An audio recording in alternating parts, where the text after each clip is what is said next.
Pastor Matteo has the night off. Thanks for being with us on Erie News Now at 5 o'clock. As we mentioned, the Democratic National Convention is set to kick off today in Chicago.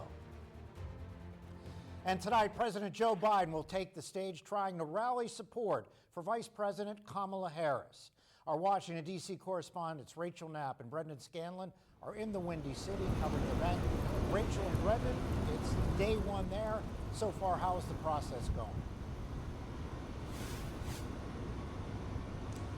Hey, Mike, great to hear from you. It is definitely windy here.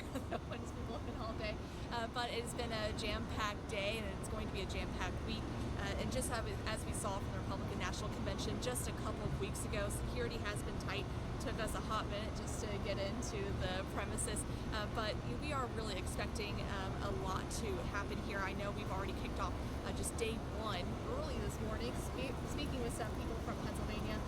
Brendan, what do they have to say about this? Yeah, well, Mike, we caught up with Pennsylvania Lieutenant Governor Austin Davis, and we really kind of asked him about the critical role that Pennsylvania and swing counties like Erie County, the role that they will play in November in the upcoming election. He said messaging is really important for Democratic candidates like Kamala Harris between now and November, just a few hundred days.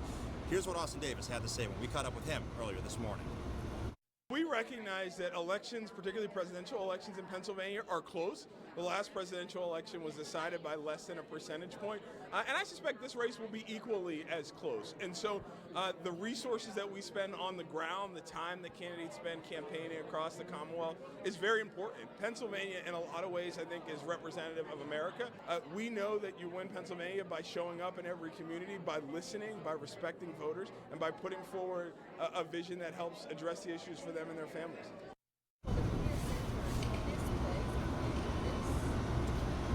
Yeah, so Pennsylvania is definitely one of the key battleground states. We know that both Harris and former President Donald Trump are going to try very hard to win over voters there. So again, Mike, we have a ton of people to hear from tonight. We are going to kick off tonight's day one, release end off with it with President Joe Biden. His family is also going to speak. We're also going to hear from other congressional members, also including Hillary Clinton, who was trying to win the 2016 presidential election. But for now, reporting live in Chicago for Erie News Now, I'm Rachel Knapp. I'm Brendan Scanlon. Mike, back to you.